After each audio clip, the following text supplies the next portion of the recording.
salaamaaleykum mbokku internet yi tey nag ñu ngi ci seen émission waxtaanu àdduna ñu fiy dalal nag invité bu mag boo xamante ne Fatick daanaka ñëpp ràññee nañu ko ñu bàyyi ko rek mu présenté wu ñu daal di ñëw suñu thème du jour. asalaamaaleykum mbokk waa Fatick asalaamaaleykum waa Fatick TV asalaamaaleykum waa Darou Salaam sama waa koñ maa ngi nuyu ñëpp man la Pape Leyti Faye nekk jàngalekat fii ci lycée Coumba Ndoffène Diouf dëkk fii Fatick précisément Darou Salaam. merci beaucoup Pape Leyti comme ni mu ko waxee moom nag mooy censeur feene ca lycée Coumba Ndoffène Diouf bu Fatick tey nag suñu thème du jour ñu fas yéene waxtaanee actualité politique et économique de la région de Fatick tey nag Pape Leyti suñu première question ñu gis ne 2012 ndaw ñu bëri amoon nañ yaakaar ne kii di président Macky Sall bés buñ ko falee rek Fatick dina weesu fii nii yëpp nga xamante ne toll na fi instant bii nii tey jii ani naka nga gisee Fatick depuis 2012 ak léegi. waaw merci soxna si sa question doon na question bu ma neex parce que dafa nekk loo xamante ne tey jii déception la ci ndaw ñi am li tax déception am mooy espoir bi moo réyoon bi Macky di falu en 2012 dinaa ne sax espoir boobu ñu ngi ko doon nourrir avant 2012 c'était depuis l'alternance et précisément depuis son arrivée à la primature depuis lors ñuy nourrir un grand espoir de voir enfin Fatick décoller bokk ci dëkk yi nga xamante ne quand même seen koom dox na bu baax a baax malheureusement tey li ñu constaté mooy que yaakaar boobu ñu amoon mi ngi bëgg a tas pour ne pas dire que tas na sax daanaka parce que boobu ba tey ay ati at jaar na fi mais gisuñu loo xam ne franchement yokkute la ci Fatick surtout lu jëm ci wàllu xëyu ndaw ñi parce que ñëpp xam nañ ne emploi mooy li gën a am solo ci dëkk mais foofu la dëkk bi gën a sooxee ak yeneen mais foofu daal ci lañ gën a amee déception. merci comme ni mu ko waxee rek léegi nag ñu gis ne ndaw nga te daanaka yi nga nekkee étudiant mun nañoo ne bokkoon nga ci kuréel yi nga xamante ne maanaam dañ doon yëngu ci wàllum xeexal Fatick daal étudiant Fatick yi pour ñu nekk à l'aise foofu noonu ca université ba ñu gis ne syndicaliste ak politique daanaka ne sax benn la est-ce que yow mi am nga ay ambition politique wala. waaw dëgg la bi ñuy nekk étudiant et bien avant ça sax ba ñuy nekk lycée Coumba Ndoffène Diouf lañ tàmbale woon di xeex pour lépp loo xamante ne soxal na suñu dëkk donc mu jëm ci ay grève temps yi ñu nekkee lycée ñu doon ko diriger pour de meilleures conditions de vie jóge foofu dem université comme ni nga ko waxee continuer xeex bi foofu ci la lu mel ni CEFSUCOM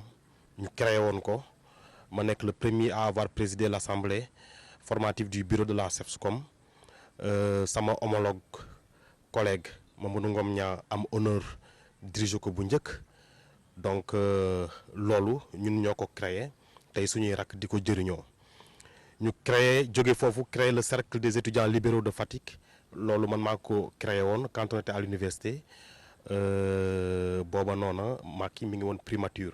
c'était un cadre boo xamante ne dañ ko imaginer woon pour mun a vraiment mun di dérouler suñuy activité dans le cadre purement politique parce que dafa amoon amalgame entre politique ak syndicalisme bi alors boobu ba tey aussi tooguñu au moment où je vous parle je viens de mettre en place une coordination qui s'appelle la convergence des forces vives de Fatick boo xamante ne li ko tax a jóg mooy effectivement xeex pour que Fatickois yi vraiment gën a gis seen bopp ci li nga xamante ne moom mooy la gestion du pays parce que quand même côté boobu noonu war nañ reconnaître ne am na lu bëri loo xamante ne des na ci li Fatick waroon a am vraiment ci dëkk bi ci pays bi donc ñu nekk di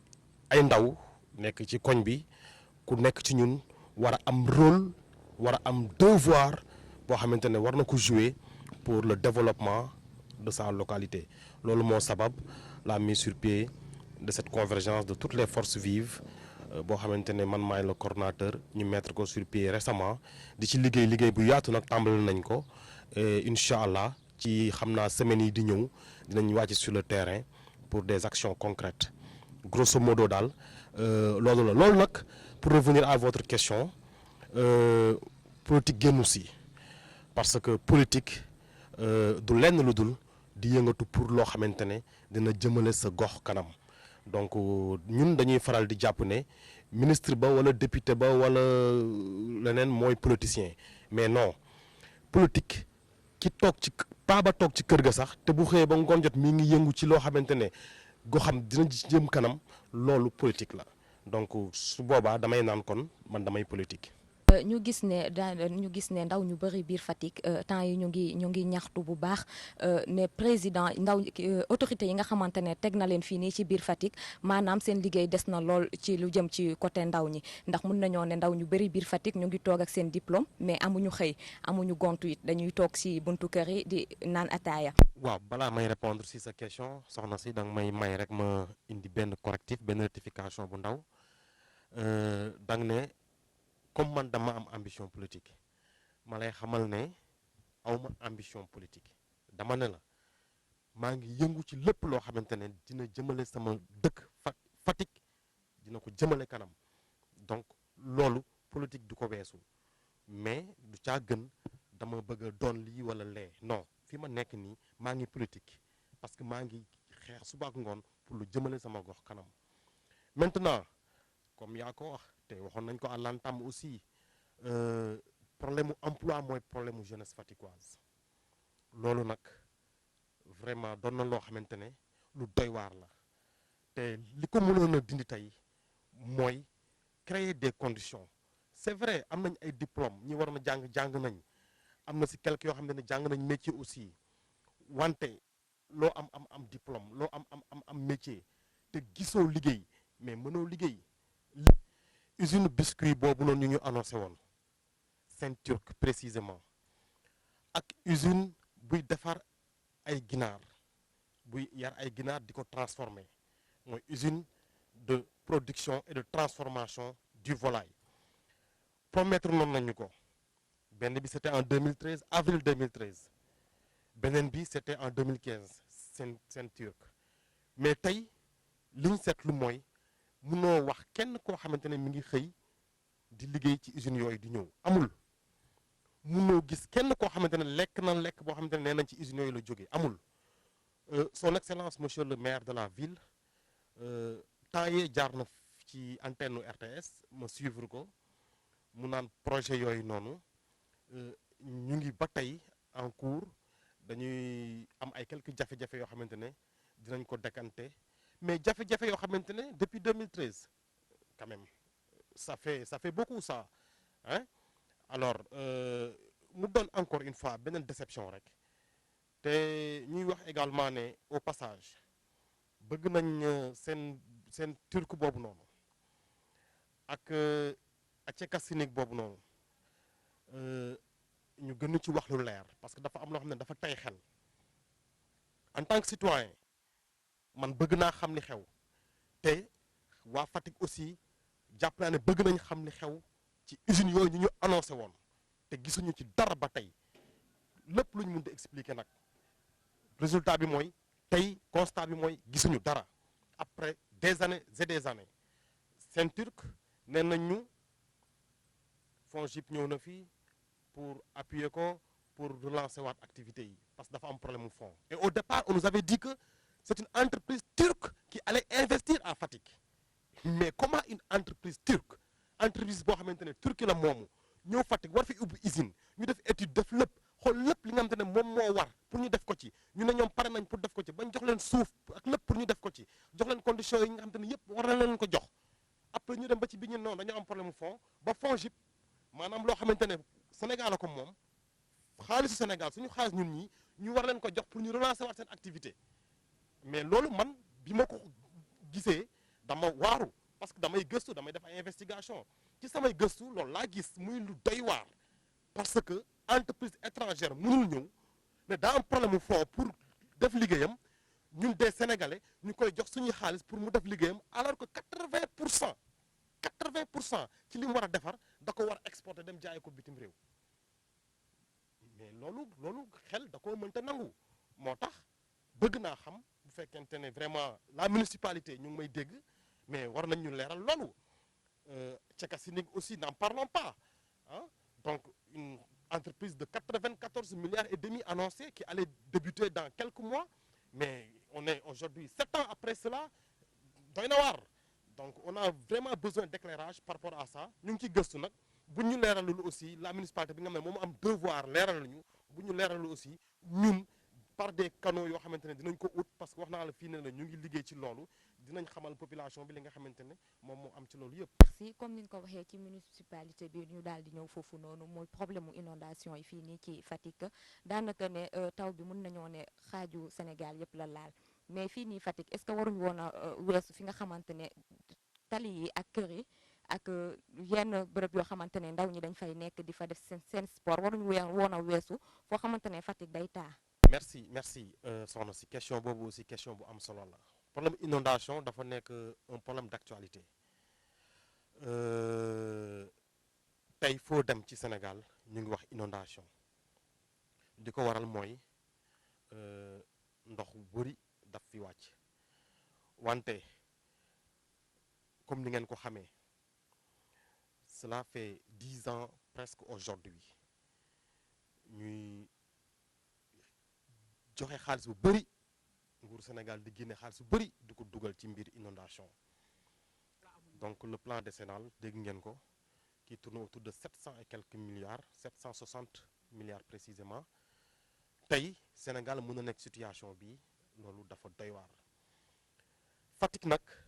problème am dafa gën a doy waar ci sama xalaat parce que li tax Fatick problème am gën a doy waar mooy Fatick dafa nekk dëkk bu ndaw bu war neex a defar dëkk boo xamante ne quand même plan de lotissement bi dafa jaar yoon il ne souffre d'aucun problème d'aucune incorrection kon waroon nañ mën a am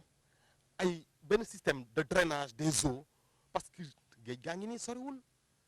2 kilomètres nga jot géej gi maximum kër yi gën a sori koñ bi gën a sori géej gi 2 kilomètres la donc on ne devait pas avoir ce problème là d'autant que boo leen fàttalikoo à l'occasion de la fête décentralisée de l'indépendance en 2006 Fatick avait bénéficié d'une enveloppe de 45 milliards. En son temps, Macky était le premier ministre. Le général Niang, ministre de l'Intérieur à son temps, je cite, nee na cette enveloppe si importante permettra à la commune de Fatick, à la région de Fatick, autant pour moi, de sortir enfin du gouffre dans lequel il est et de se hisser à la hauteur des grandes villes du Sénégal tey lan lañ constaté Fatick ba tey mu ngi place ba mu nekkoon canaux yi ñu fi defaroon c'est dommage de le dire mais vous le constatez chaque année ñu ñëw ñab-ñabalaat ko mu màbbaat parce que ay fer de scie ak yooyu lañ ko couler ana canal lu yem ni canalisation ñu koy couler ay fer de scie moom nañ gis donc muy lu doy waar alors je pense que la municipalité bi nga xamante ne moom moo am compétence assainissement dans sa ville dafa war a jël ce problème là à bras le corps régler ko une bonne fois pour toutes parce que mënuñu fi nekk depuis 2006 de réparer ay canaux yoo xamante ne chaque année mu coûte ñu des milliards te milliards yooyu am na fu mu xaj parce que lycée bi may jàngale amuñu douche toilette yu élèves yi dem amuñu fa loolu fukki at a ngi ni ak lu topp dañuy grève ndax problème mu toilette ba ren moo ci topp chaque année ñu perte ay weer ci grève toilette waa milliards yooyu noonu ñu doon wax mais fan lañ ko dugal alors loolu yëpp loo xamante ne la vraiment lu ñuy laaj la muy lu doy waar lycée boobu ba tey monsieur le maire déglu naa ko temps yi mu ne Fatick amatul abri provisoire xam naa peut-être dafa amul information bi may profité ci antenne bi di ko wax lycée Coumba Ndoffène Diouf amul toilette am na lu raw abri provisoire parce que classe sans salle loolu moo gën a garaaw abri provisoire xam nga abri sax am nga foo nekk donte mbaar lay doon mais ñun dañ yor ay classes yoo xamante ne amuñu sax mbaar buñ dugg ren am nañ 6 classes yoo xamante ne amuñ fuñ dugg dañ doon taxawaal rek fu libre ñu dugg fa defee fa cours te année scolaire bii di ibbi njort nañ ne dina yokku te c'est du devoir de la municipalité d'augmenter des salles de classe parce que élèves yi dañuy yokku wala sax ñu construiraat un deuxième lycée loolu mooy yoon population bi dafay màgg. On dit que d'après l'ANDES la population day doubler tous les 25 ans lycée bi am na 20 ans donc population yam doublé na alors lu ñuy xaar pour doubler lycée bi voilà planification aussi ak prévention dafa bokk ci li nga xamante ne moom mooy bonne gouvernance ak vision loolu ñu ngi ciy xaar vraiment la municipalité ak aussi le conseil départemental ñoom ñi nga xamante ne ñoom ñooy les collectivités qui ont la charge de faire marcher l'éducation dans leur localité tout comme les autres secteurs hein. Voilà.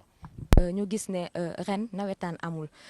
vu kii bi ñu nekk période pandémie bi ñu nekk ñuy ñaan ñi nga xamante ne ñoo tëdd ca l'hôpital ba ñu jóg ak jàmm ak salaam ñu gis ne nawetaan comme que amul ren gis nañ ne jeunes yu bëri ñu ngi toog seen koñ seen gox yi defuñu dara est-ce que gisoo ne place su nawetaan amuñ leneen loo xamante ne war nañ ko def biir Fatick ndax Fatick sa au moins sa ñu gis ne jeunes yi ñoom ñu ngi jàpp si dara pour que Fatick mën a jëm ca kanam. soxna si question boobu aussi question bu am solo la mais balaa ñu def transition bi di dem ci sport dama bëggoon rek ñu desaat fee tuuti parce que dafa am point bu am importance boo xamante ne dañ ci war a wax muy l'état du réseau routier de Fatick yoon yi Fatick yi ni ñuy yàqoo loolu dafa doy waar dafa ruslu ci dëkku président de la République du Sénégal du président wu Fatick mais Fatick ci Sénégal la bokk ñu ngi wax Promoville 84 milliards lañ dégagé pour la première phase am na deuxième phase am na troisième phase Fatick n'en fait pas partie te loolu programme la boo xamante ne day permettre aux chefs-lieux yi bénéficier wu ci loolu ñu développer wu sur tous les plans mais surtout ci côté infrastructure routière voirie publique yi mais aussi assainissement yi ak aussi infrastructure de base yi comme lu mel ni ay école ay centre de santé ñun ñu yitewoo ko parce que objectif wu Promoville boobu noonu mooy permettre à ces chefs-lieux ñu compétitif maanaam ñu am dayoo yoo xamante ne ak conditions yoo xamante ne économie bi dëkk bi dina mën a soqale ko dina mën a dox kenn gënu ko yeyoo Fatick mais gis nañ ne tànn nañ fukki région Fatick bokku ci Fatick Sédhiou Kédougou ak Kaffrine mooy ñeent dëkk yi nga xamante ne bokkuñ ci loolu muy lu ñaaw ñu koy jooy ci kanamu président de la République pas en tant que président peut-être mais surtout en tant que maire honoraire de la ville de Fatick lui qui parlait du futur de Fatick fonder le futur de Fatick loolu waroon na bokk ci li nga xamante ne quand même dina bokk ci futur de Fatick ñu ngi ko koy fàttali. Pour en venir maintenant à votre question dëgg la tey nawetaan amul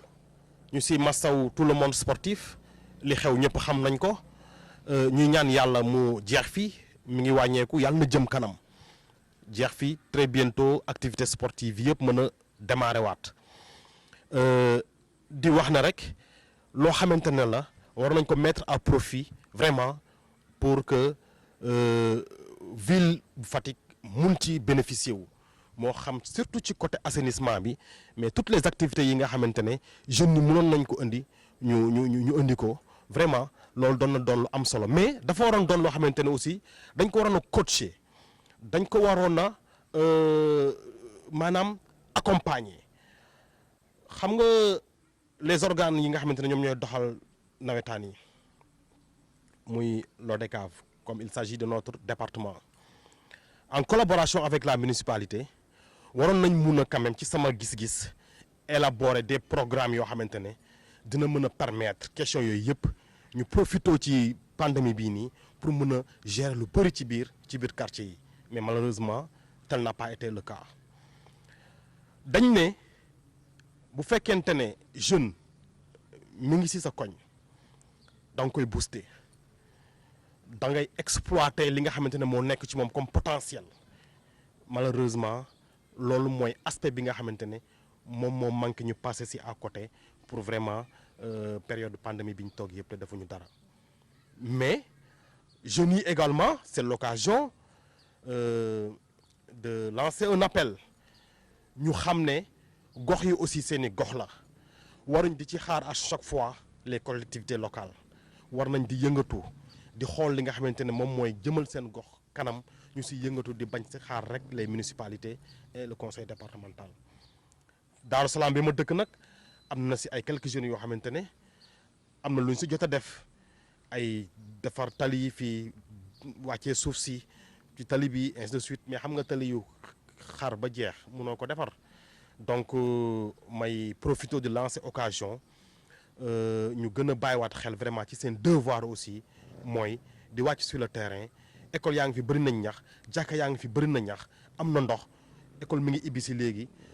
prières yi reprendre nañ mais nañ demaat ci structure yooyu yëpp daal leen di defar daal leen di béy parce que loolu aussi mooy seen devoir. L'émission tire à sa fin mais aussi duñu jeexal te ñëwuñu ci wàllum éducation vu que censeur d'école nga tey ñu gis ne lycée Coumba Ndoffène Diouf bu Fatick maanaam booleetuñ ko ci lycée d'excellence te doon na fi ay jamono lycée d'excellence maanaam taux de réussite bi da doon jéggi dayoo ren tey jii nag ñu gis ne lycée bi demeetul noonu ani lan moo waral ni mel.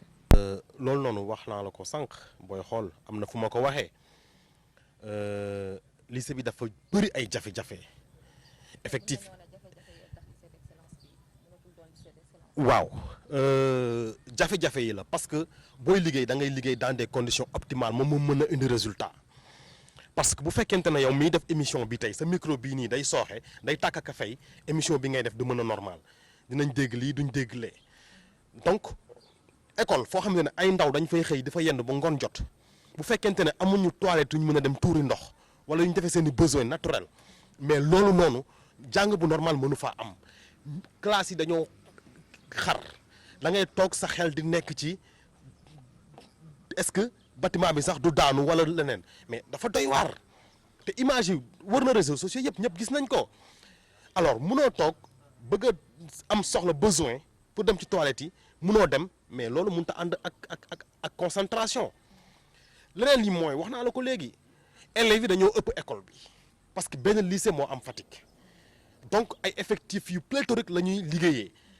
on a des classes qui avoisinent les 70 ay classes yoo xam ne 67 élèves ren dem nañ ba 67 élèves ay classes am yeneen classes yoo xamante ne amuñu sax salle de classe bu ñu jàngee dañuy wër fu libre rek ñu dugg fa def fa cours mais xam nga loolu mënul am résultat mënul ànd ak résultat loolu mooy li ñuy déplorer te di lancer appel son excellence monsieur le maire vraiment.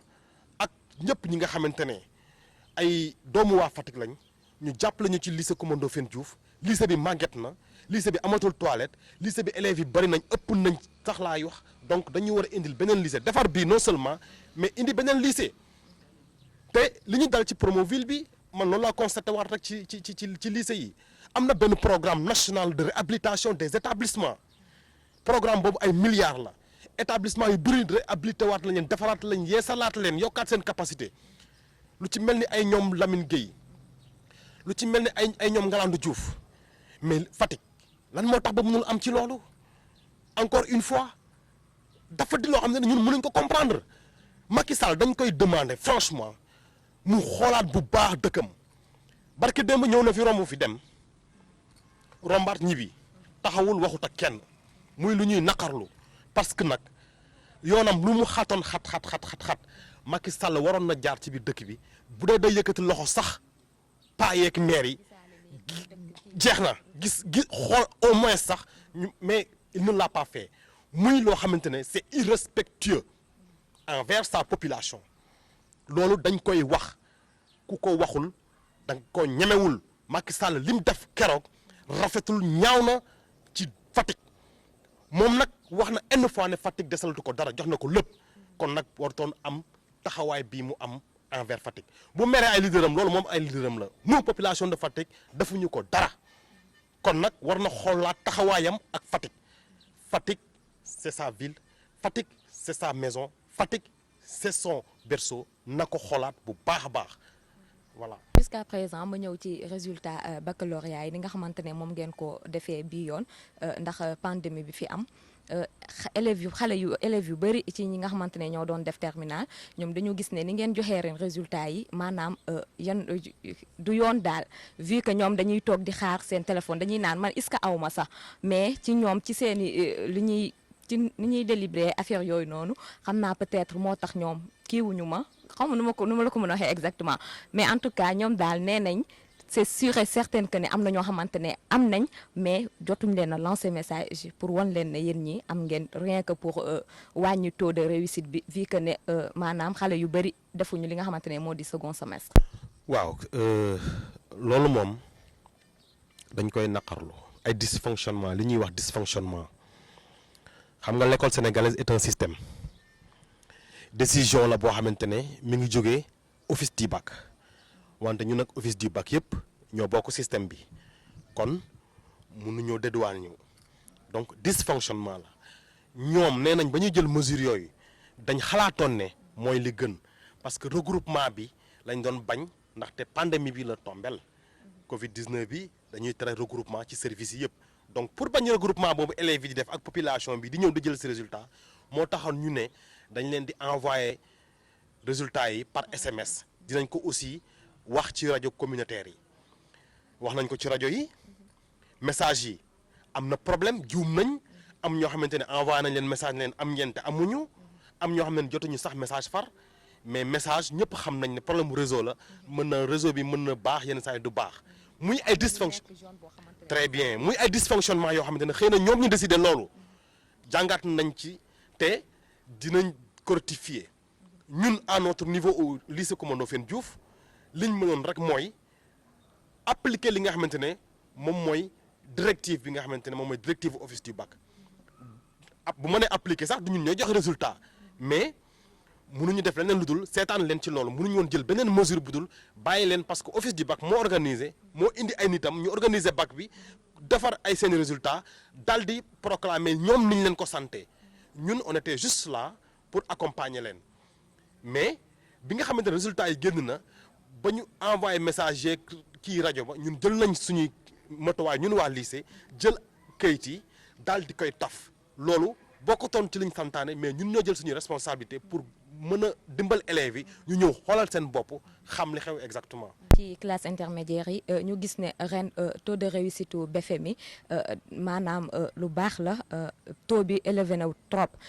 te ñu gis ne ñu bëri ci te ñu gis ne ren jii nii maanaam second semestre amul gars yi si premier semestre rek la ñu yem te gis nañ ndaw ñu bëri premier semestre dañ ciy xaw a naagu du ñu jàng bu baax dañuy bàyyi ba deuxième semestre pour mun a rattrapé wu léegi ñooñu nga xamante ne dañu jóge CM ñëw fekk si leen lycée te am xale yu bëri yoo xamante ne dañoo nar a reprendre at classe est-ce que loolu aussi du doon problème si yéen pour classe yi. Un très grand problème. Un très grand problème. On risque d'avoir des effectifs pléthoriques. te loo xamante ne la vraiment ñu ngi lancer appel autorité bi surtout l'inspecteur d'académie ak le centre d'orientation pour ñu vraiment bàyyi xel ne lycée capacité d'accueil am dafa limité fi mu nekk nii par rapport ak effectifu élèves yi nekk Fatick donc ci côté boobu noonu ren xam nañ ne dinañ am ay jafe-jafe trop parce que doon nañ ko am à plus forte raison ren taux de passage bi ni mu élevé xam nañ ne on risque d'avoir de sérieux problèmes mais mënuñ ci lenn. nga tàggatoo rek. waaw tàggatoo bi mooy vraiment di gërëm ñëpp di sant ñëpp. di wax ne la convergence des forces vives de Fatick gis na vraiment li nga xamante ne moom la fi monsieur le président de la République maire honoraire de Fatick def mu ko ci remercier le maire Matar Ba effort yi muy def gis nañ ko ñu ngi ko ci remercier wante ci suñu gis-gis bu nekkoon ne téeméer lañ faroon def tey fanweer rek lañ defagum ci liñ jàpp am na secteur yu bëri yoo xamante ne war nañ ko xoolaat dimbalewaat ci population de Fatick ndax dëkk bi mën a jóge fii mu nekk fii du place am donc vraiment loolu ñu ngi koy lancer appel ñun nag pare nañ pour jóg xeex ci lépp luñ ci mën dinañ ko ci def di remercier population Fatick ci seen ngor ak ci seen Pastef parce que fañ jàppoon bàyyiwuñ ko ba tey jógewuñ fa dans les semaines à venir nag ñun dinañ dem rencontre ji leen waxtaan ak ñoom gën leen a xamal li nga xamante ne moom mooy enjeu de développement yi nga xamante ne moom moo nekk à Fatick tey ak ban taxawaay lañ ci war a am surtout à l'horizon des élections municipales yi ñëw mais aussi présidentielles yi donc loolu yëpp Fatick daf ci war a am beneen taxawaay parce que nag aussi bu ñu waxantee dëgg vraiment liggéey boo gis dafa mérité sanction dafa mérité note ñi fi teg ñu ngi liggéey ñu ngi seetaan ñu ngi xool au moment venu dinañ apprécier xool niñ koy sanctionner te ñuy ñaan président de la République ci municipal yi di ñëw bu mënee ne na bàyyi population Fatick mu tànnal boppam son maire waaw ñi fi nekk bu fekkee ñoo ñu doy ñu tànnaat leen ñu continuer bu fekkente ne doy ñu la population de Fatick changer keneen koo xamante ne moom moo ñuy doy